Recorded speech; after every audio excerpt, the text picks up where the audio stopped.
Well, today we're in the middle of a conversation we began at the beginning of the year. We're talking about resolutions. And I realize whenever I say resolutions, about half the country makes one.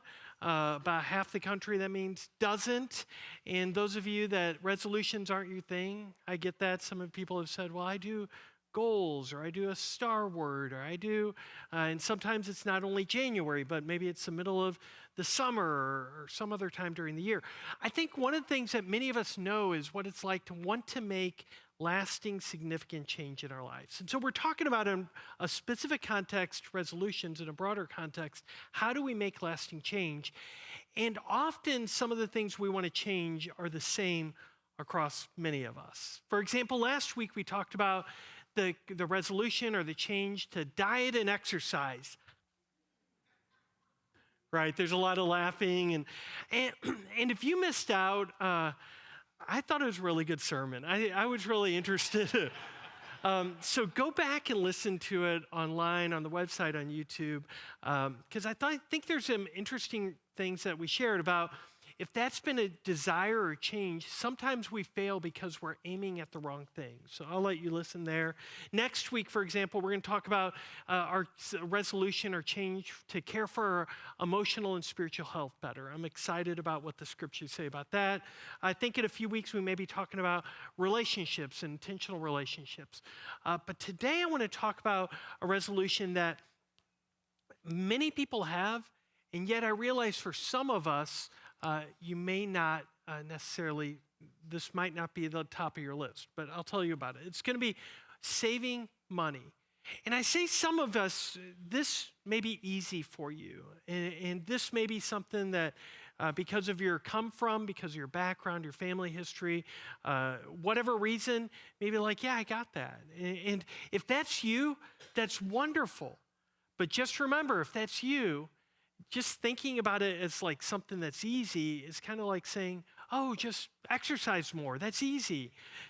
No. And so I simply point that out because each one of us have our different things that come easy and different things that are struggling.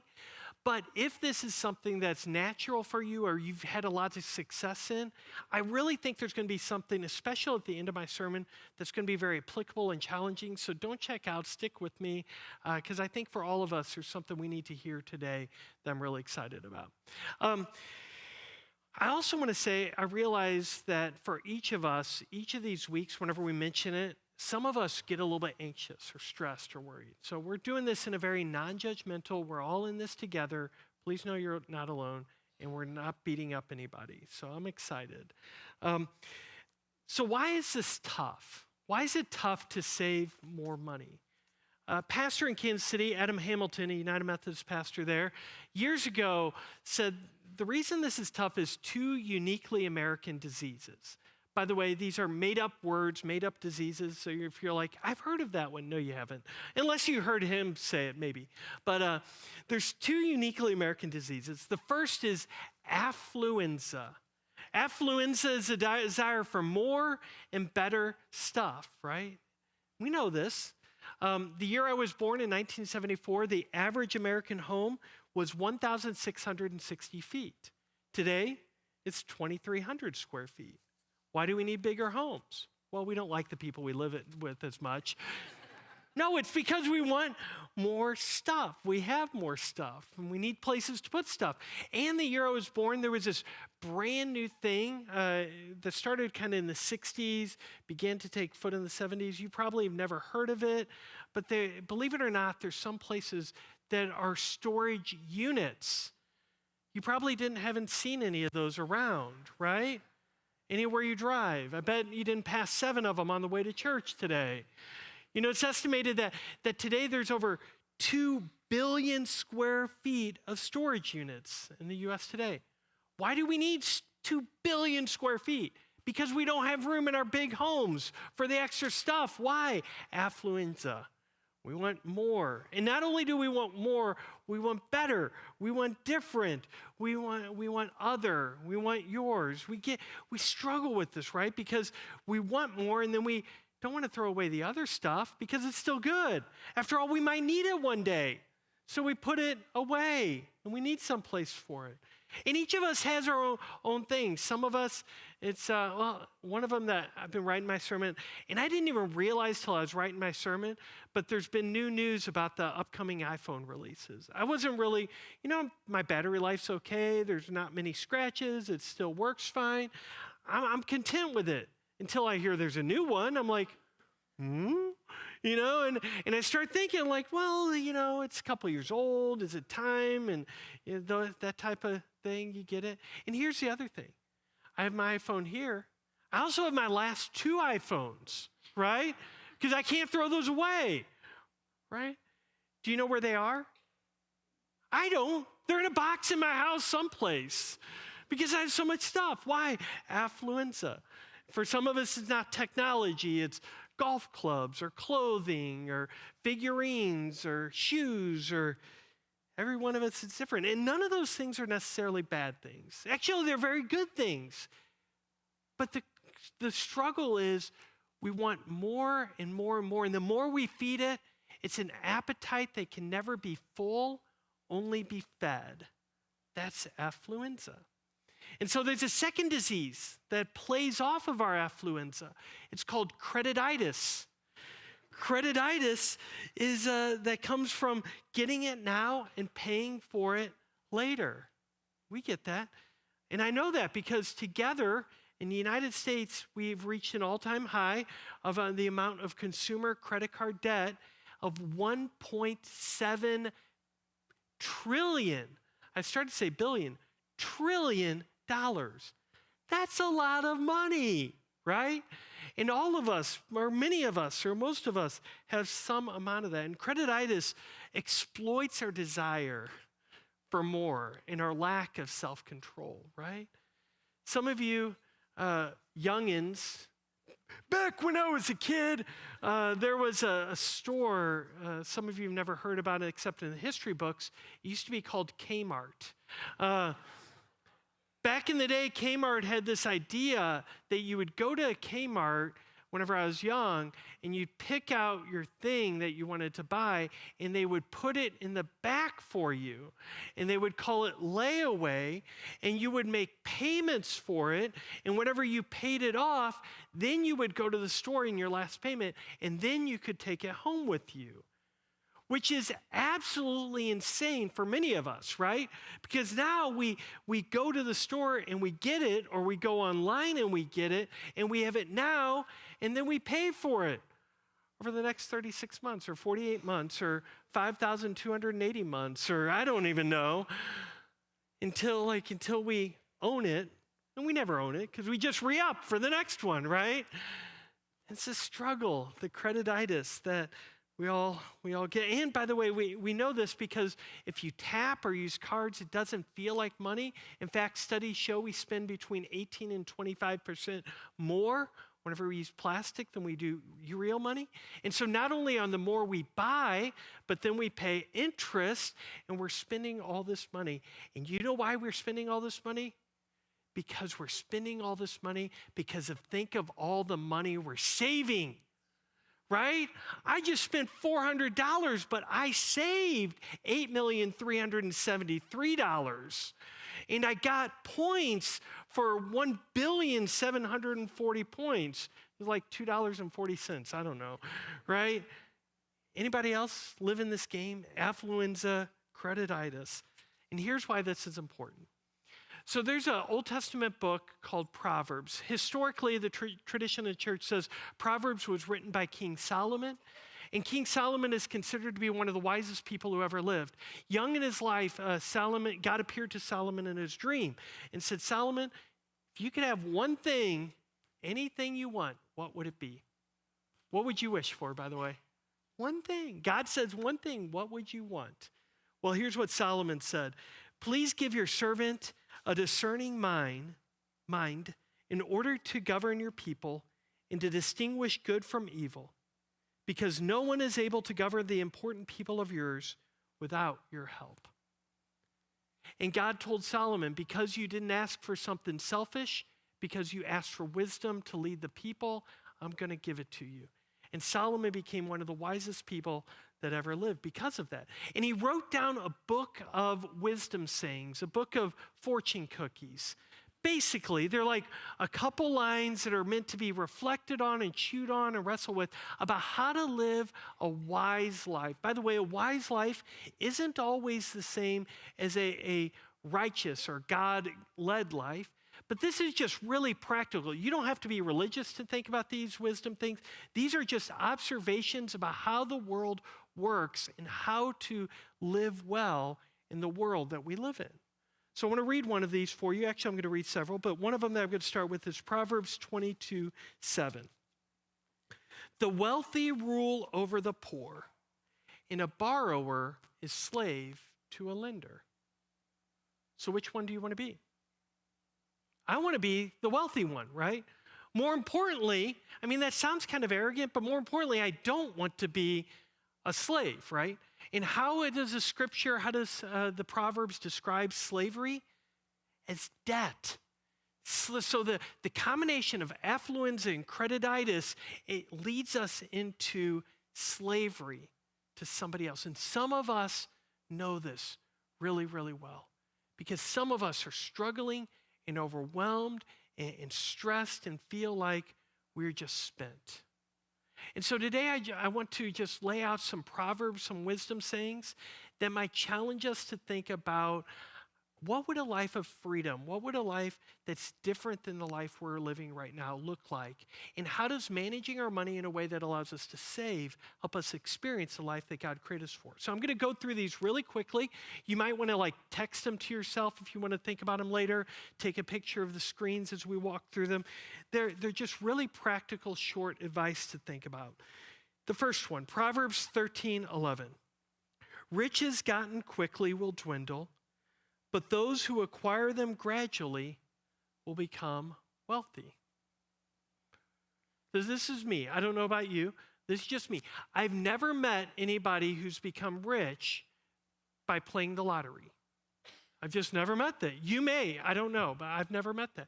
I've also never met somebody who became rich by playing the slot machines or the scratchers or any of the just get rich quick things. Now, maybe you have. I have met people who have won significant amounts of money, but they've also reinvested it in the casinos, by the way. I've never met somebody who became wealthy. Now, I have met many people, and I'm looking at many of you and thinking about many of you who have become wealthy, who've been teachers and who've been office workers and who've been engineers and pastors and all different sorts of things. People who just week after week, month after month, year after year have started saving a little bit, a little bit, a little bit, and watch it grow over time. One of the practices I started whenever I was a young pastor, I don't even remember, I don't think I did this intentionally. I stumbled on it because there was an older gentleman who I was friends with that I would just go grab coffee with, and I'd ask questions about life. I'd ask lots and lots and lots of questions. And over the years, I always try to find some people, and some of you are in the room, that I just go and ask questions about what I should be thinking about and how to live well. And so one of my mentors as a young pastor said, Mike, if I could give you one piece of advice, it's start a Roth IRA. And I'm like, a what? Just go to investment place and ask Roth, R-O-T-H IRA. And he said, I know it's tough. I wasn't making very much money. He said, just find a little bit every month and put it in there and you'll thank me later. And now I look at them like, wow, I'm thanking you later, because over time, and this is true, I see some of our younger people who are younger than me, it's never too, even people older than me for that matter, it's not too late to start. Just start $10 a day, a meal a day, start $100 a week, start something, whatever you can do. Sacrifice a little now. Why? Because if you're going to try to get rich quickly, it's gonna become a foolish endeavor. But those who acquire them gradually, disciplined, slow. So start now. And I know this is tough because we all have obstacles. We all have, when you don't know somebody else's challenges, we begin to label them as excuses. I wrote this slide up here, excuses, and then later it's like, I wish I would use a different word. Because I know excuses are something that we don't see ourselves or what we see in other people. So I don't want to diminish it. But we all have our challenges, our situations, our struggles. I don't discount that. But try do something now in order to make a difference later. Let's move on. Proverbs 21:20. Number 2. Precious treasure and oil stay in the home of the wise, but fools swallow them up. I read that and I immediately thought of one of my spiritual practices. It had nothing to do with money. Well, very little to do with money. Years ago, I started a discipline where there's a beautiful time of season we just entered. It's called Girl Scout cookie season.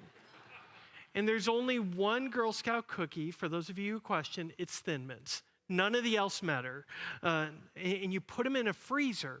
And so one of my disciplines is every year, whenever it comes time to order a new Girl Scout, we don't buy like a bunch of them, just a few boxes of Thin Mints. We always have to have at least one sleeve left when we order the new ones.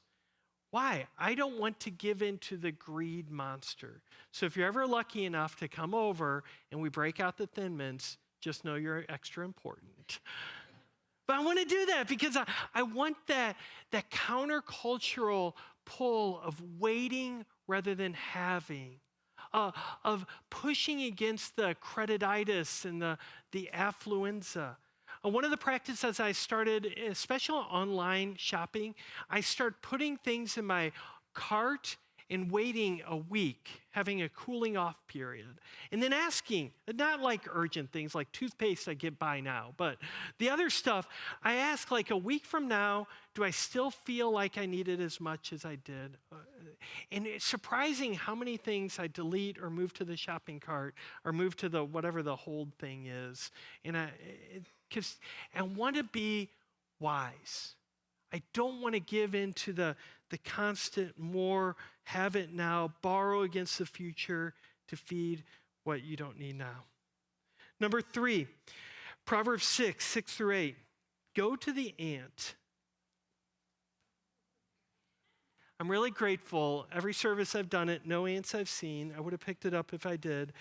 Sharon does a great job keeping this space and taking care of it for us. So go to the ant, you lazy person, little harsh. Observe its ways and grow wise. The ant has no commander, officer, or ruler. Even so, it gets the food in the summer and gathers provisions at the harvest. It's discipline. The word provision there means what you need for right now, rather than what you need tomorrow. That what do I need now? And going into debt to have something now puts us enslaved for the future, rather than being content with what we have. In religious speak, we just prayed a prayer. Give us today our daily bread for the next 2.5 years because I want it now. We don't pray that, do we? What did you give us today you all with me? You're not sleeping yet? Our daily bread. We want what's today, tomorrow we'll get tomorrow. And this is repeated over and over and over again. The Exodus story, when they're fleeing, God gave manna from heaven, said, you can have as much as you want for today, but don't store up tomorrow because I'll give you more tomorrow. And if you store it up, it's going to become like maggoty, Yankee, rank, like all the things you don't want to think about before you're thinking about Sunday lunch, like disgusting. So just enjoy what you have now. Jesus, the parable of the bigger barns. He stored up bigger barns and then he died and he couldn't enjoy it. And everybody else is going to get it. Use what you have now, but don't go into debt tomorrow. Ecclesiastes, there's a time for every season under heaven, a time to eat and a time to wait, a time to harvest, a time to sow, a time to over and over. Don't borrow, enjoy what you have now. Number 4, Proverbs 13:7. I love this one. Some pretend to be rich, but have nothing, while others pretend to be poor, but have great riches. This is one of them that I see a struggle with, especially in the suburbs where we live really close to each other. It's the It's the grass competition. You know the grass, like your lawn is like this much higher than your neighbor's yard. And you're like, oh, we gotta get out there and mow it. Or it's browner than your neighbor's yard. If your yard is brown, just know it's winter. It's okay. But we can't stand that. We like, I gotta have it. I gotta keep up with people. I thought about it. I never noticed this until this year. I was driving around looking at Christmas lights, and there's some neighborhoods that like you drive down one street and every street is extra.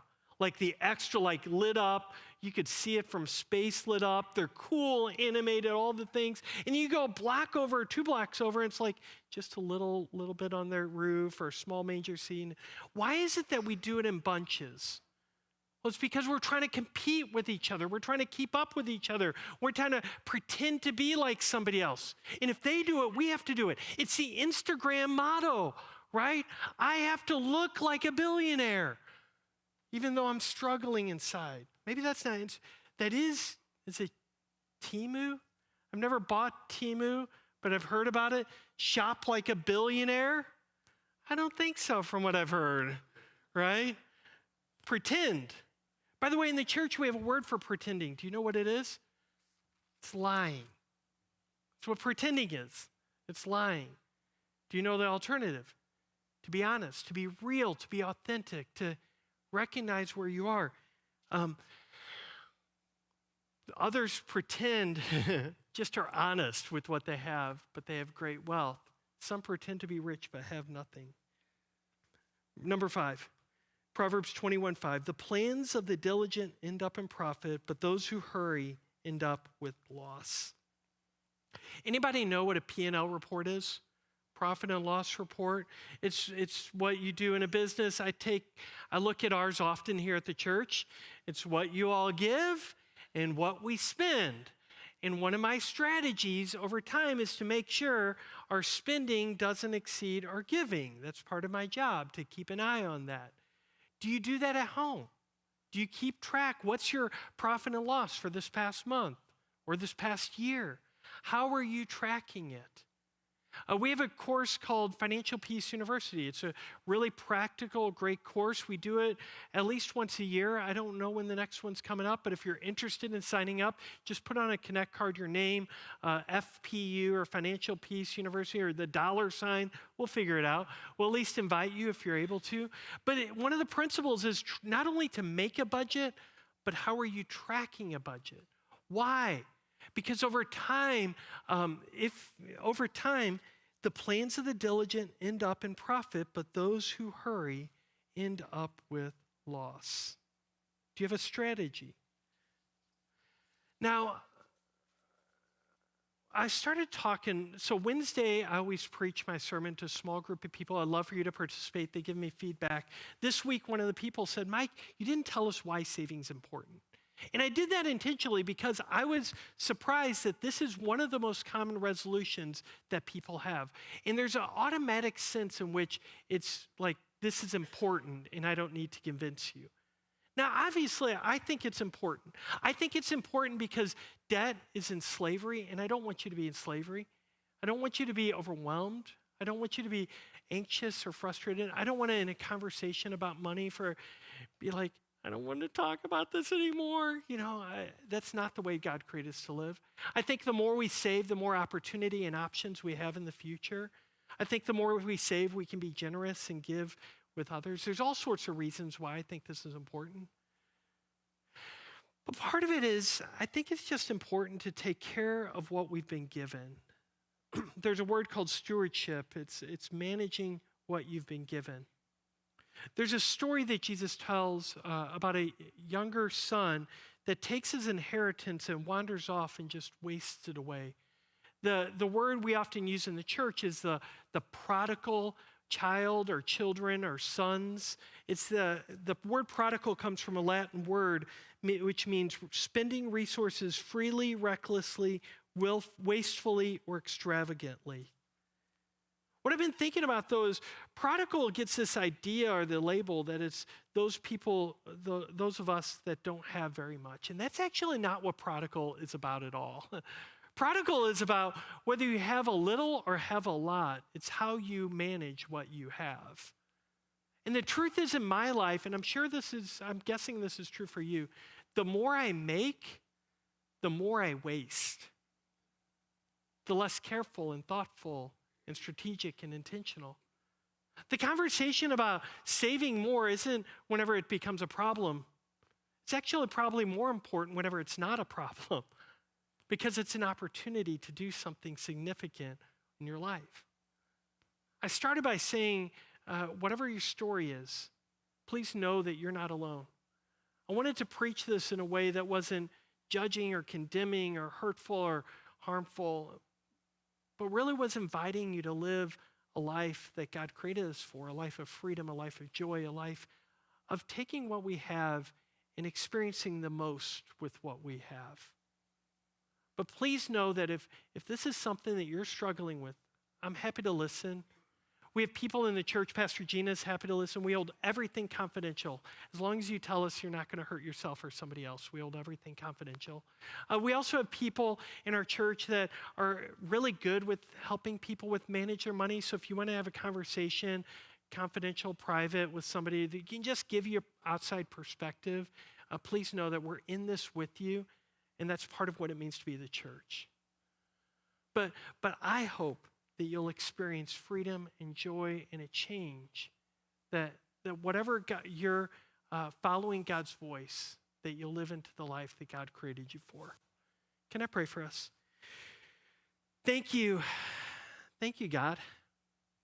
You know every single one of our stories. You know what we've been thinking about in our own personal life as we've been talking about money and saving and spending.